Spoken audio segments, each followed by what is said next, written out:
আমার আল্লাহ বলেন তারাই হবেন উত্তরাধিকারী জান্নাতুল ফেরদাউসের, সেখানে তারা চিরকাল বসবাস করবেন। আমার আল্লাহ কোনদিন তাদেরকে জান্নাত থেকে বের করে দিবেন না। চিৎকার মেরে বলুন সুবহানাল্লাহ। বাবা মারা গেলে ওয়ারিশ সূত্রে সন্তান যেরকম বাবার সম্পত্তির ভাগ পায়, কোন মুমিন যদি এই 7টি গুণাবলী অর্জন করে মারা যেতে পারে, তার নামে জান্নাতুল ফেরদাউসের ভিতরে জায়গা বরাদ্দ থাকবে। কারা কারা জান্নাতে যেতে চান দুটো হাত তুলে আল্লাহকে দেখা। আল্লাহ আমাদের সবাইকে জান্নাতে যাওয়ার মতো তৌফিক দান করুন, জান্নাতে যাওয়ার মতো নেক আমল করা তৌফিক দান করুন, জান্নাতুল ফেরদাউসের মেহমান হিসেবে কবুল করুন। জোরে বলুন আমিন। এবার 7টা আঙ্গুল দেখান। জান্নাতে যেতে হলে কয়টা গুণা বলি? 7টি। জোরে বলেন কয়টি?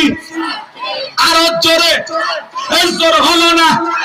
হাত নামান, একটু মিছিল করে অভ্যাস করেন। 16 বছর মিছিল করতে পারেন না, সামনে 16 বছরের কাজ আদায় করা লাগবে।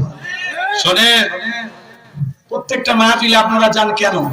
যে কোরআন হাদিসের আলোচনা শুনবো, যাতে সেখান থেকে আমার জীবনটা কি হয়, পরিবর্তন হয়। আজকে আমি গুনাহগার, আপনাদের সামনে যে 7টা পয়েন্ট নিয়ে আলোচনা করব, বিশ্বাস করেন জীবনে আর কোনো ওয়াজ মাহফিলে যদি না যান, এই 7টা পয়েন্ট যদি আপনি আপনার জীবনে মনে করেন এটাই ধ্যান, এটাই জ্ঞান, এটা বুঝে যদি আমল করা শুরু করেন, এই 7টি গুণাবলী আপনাকে জান্নাতে পৌঁছায় দেবে। কথা কি বুঝতে পারলাম? ওয়াজ বেশি শোনা লাগবে না, এই 7টা পয়েন্ট কি কি একটু শুনে যাবেন। পারবো তো ইনশাআল্লাহ? এদিকে গেলে পাগড়িওয়ালা চাচা, কি হলো? ও চাচা, চাচি মিস কল দিছে।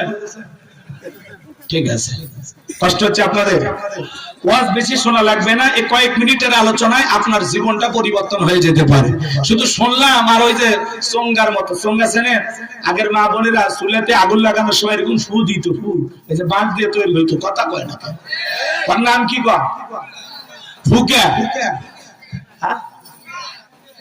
ফুকে, চুঙ্গে। আমাদের গাইবান্ধায় বলে চোঙ্গা, গাইয়ে। কথাকে বুঝছেন? আর আপনারা ফুকে বলেন আর যেটা বলেন, এরকম ফু দিত, এক পাশ দিয়ে ফু দিতে আর এক পাশ দিয়ে বাতাস বের হয়ে যেত। কথাকে বুঝতে পারতেছেন? তা আমরাও এইরকম অনেক মাহফিলে যাই, বক্তা এই কান দিয়ে আলোচনা করে আর এক কান দিয়ে শুনে বের করে দিয়ে তারপরে নিশ্চিন্ত হয়ে বাড়ি ঢুকি। হুজুর যা কাছে প্যান্ডেলই শেষ। কথা বল নাকি আপনারা?